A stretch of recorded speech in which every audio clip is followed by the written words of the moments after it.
Meu nome é Jonatas Nascimento Lourenço.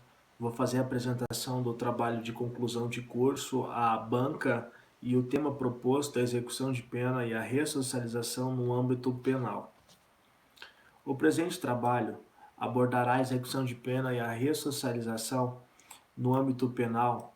Para tanto, observou-se que a legislação brasileira, quanto aos aspectos ressocializador, possui grande capacidade de ser concretizada. Entretanto, isso somente é possível se toda a legislação vigente for observada veementemente. Portanto, o cumprimento de pena alcançará a finalidade para que é proposto. Ainda é importante destacar que é possível ressocializar, ou pelo menos é necessário garantir a dignidade e o acesso imparcial à justiça para todos os que cometeram crime.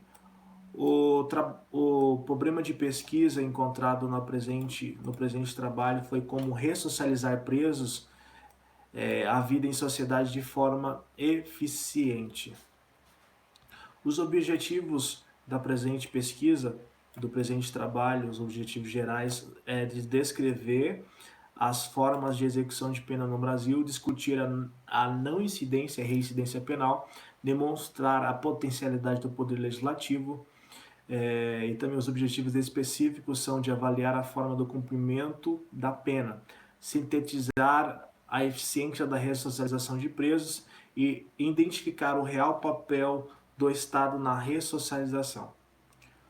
A Lei de Execução Penal, ou LEP, como bem é conhecido, ela é a Lei número 7.210 de 1984, com disposições do Decreto-Lei número 2.848 de 1948, de 1940, que é o Código Penal, que adota a adoção para a progressão de regime.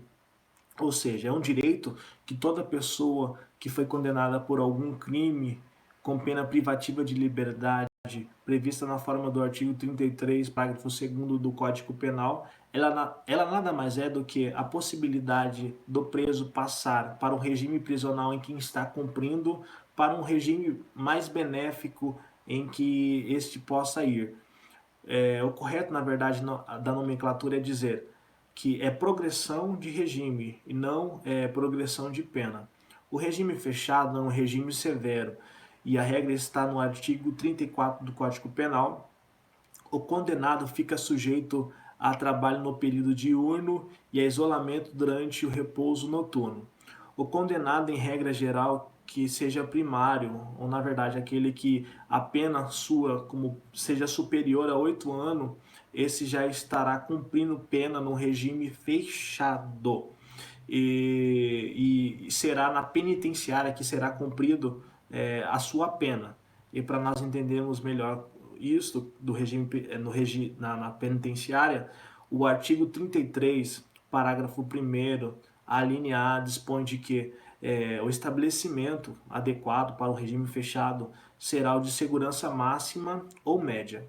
Quanto o regime semiaberto, este é conhecido como ser um regime intermediário, que a regra está estabelecida no artigo 35 do Código Penal.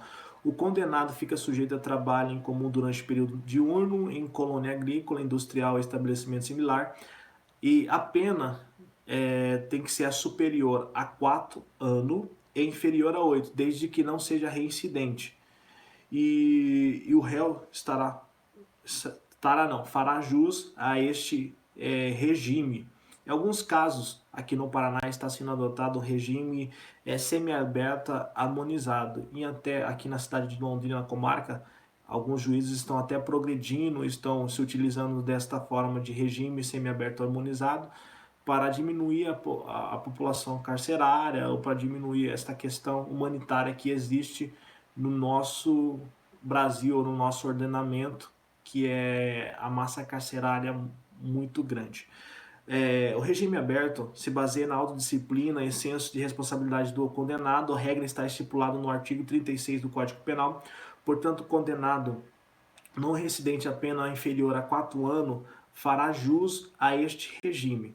Um dado importante que eu acabei conseguindo é de que 33,43% das vagas, segundo o CNJ, dos estabelecimentos prisionais, o Paraná possui 33,43% de déficit em relação aos outros estados, em relação de vagas nos estabelecimentos prisionais.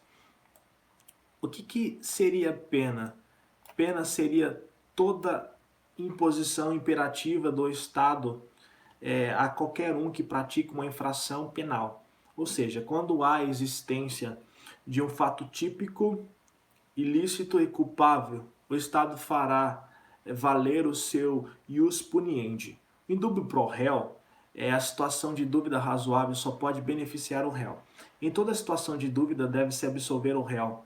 O filósofo Voltaire lhe disse assim, que é melhor correr o risco de salvar um homem culpado do que condenar um inocente. Este instituto deve ser aplicado de toda forma e de toda maneira na prática quando tiver uma dúvida. Eu faço estágio no Ministério Público, fiz 2 anos no Tribunal de Justiça do Estado do Paraná, na comarca de Porecatu, e este instituto ele é muito importante. Na dúvida, deve-se absolver. Agora, em contraposição, em dúbio pro società, que a dúvida beneficia a sociedade, esse instituto, na verdade, ele não é legal, mas de forma prática ele é muito utilizado, que na dúvida condena, ou na dúvida beneficia a sociedade. E é por isso que em muitos casos, muitas pessoas que às vezes não tinham cometido infrações ou eram primário, eles voltam a cometimento de novos crimes ou de novas infrações, porque eles talvez eram inocentes e acabam entendendo de que foram injustiçados e por isso eles acabam sendo reincidentes penal. A ressocialização tem como escopo a reinserção do apenado em sociedade, proporcionando-lhe assistência e condição favoráveis para nova integração social. O real objetivo da ressocialização é resgatar o instituto da socialização através de um trabalho de reestruturação psicossocial do infrator.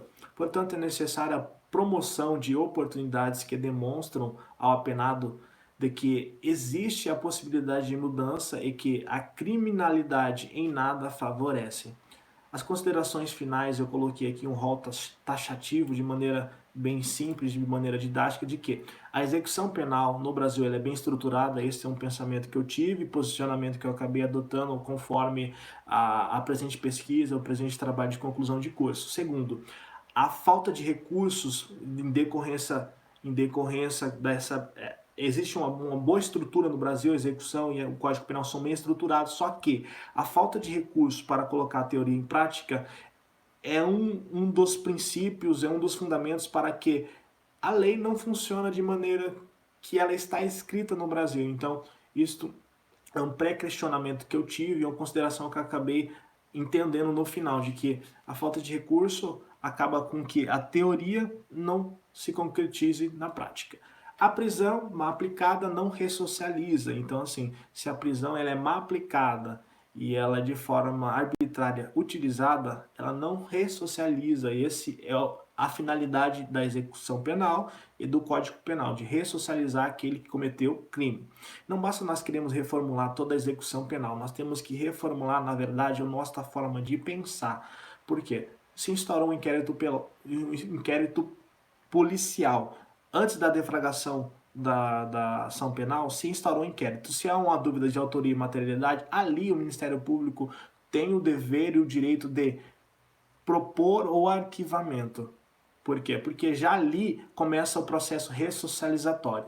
Porque a partir do momento que deflagram a ação penal, aqueles que às vezes sem querer cometeu talvez um delito de lei Maria da Penha, acaba cometendo de novo. Por quê? Porque às vezes, não que não tenha cometido, às vezes a pessoa teve um deslize, uma suposição. E existem institutos como suspensão condicional do processo, agora o acordo de não persecução penal. E claro que na Lei Maria da Penha isso não cabe, mas às vezes esses institutos não são aplicados de maneira correta ou não são propostos de forma sucinta àqueles que têm esse benefício, que fazem jus a esse benefício. E para encerrar, que eu acho que já está dando que eu tenho o prazo de 5 a 10 minutos, já para encerrar, eu quero dizer aqui que os entes aplicadores da lei devem observá-la, ou seja, a lei ela está ali. Então, se a lei está ali e ela for observada e for praticada de forma correta, o mínimo que aquele que está sendo condenado, aquele que está sendo ali está sendo investigado, está sendo acusado, ele terá um julgamento justo e consequentemente, eu entendo de que um julgamento justo é já o suficiente, embora não temos estrutura e não temos uma prática correta daquilo que está na lei, não temos a prática correta daquilo que está na lei, um julgamento justo é o mínimo de dignidade que nós devemos proporcionar para aqueles que querem se reinserir na sociedade. Porque se temos um julgamento justo, se nós temos uma investigação justa, nós já podemos dizer que a ressocialização já está de caminho andado. E me utilizei de, de, de alguns livros como o Bittencourt, o Capês, o Mirabete, o Nútil, o Prado, e já vou estar encerrando, já quero aqui agradecer aqui a instituição por tudo que me fez, né? Já vou aqui agradecer também aos professores, à banca que está aqui me examinando. Peço perdão se passei alguns minutos, eu teria o tempo de 5 a 10 minutos, passei praticamente 2 minutos, mas aqui a presente trabalho foi aqui sucintamente apresentado. Gostaria de ter mais tempo. Eu quero aqui deixar registrado que eu acabei cometendo um erro na hora de postar o meu trabalho em PDF, lá na questão do sumário, mas eu não sei se vocês acabaram vendo, mas lá na parte do sumário tá escrito lá erro, que o sistema acabou tendo, mas eu já quero agradecer primeiramente a Deus e agradecer aqui também a questão profissional que a faculdade me proporcionou. Eu aqui fiz 2 anos de estágio no Tribunal de Justiça do Estado do Paraná, na comarca de Porecatu, e também estou fazendo aqui 1 ano, terminando aqui, né, no Ministério Público de Porecatu também. E é isso, aqui eu quero já encerrar e agradecer e pedir perdão por esses 2 minutos que passaram.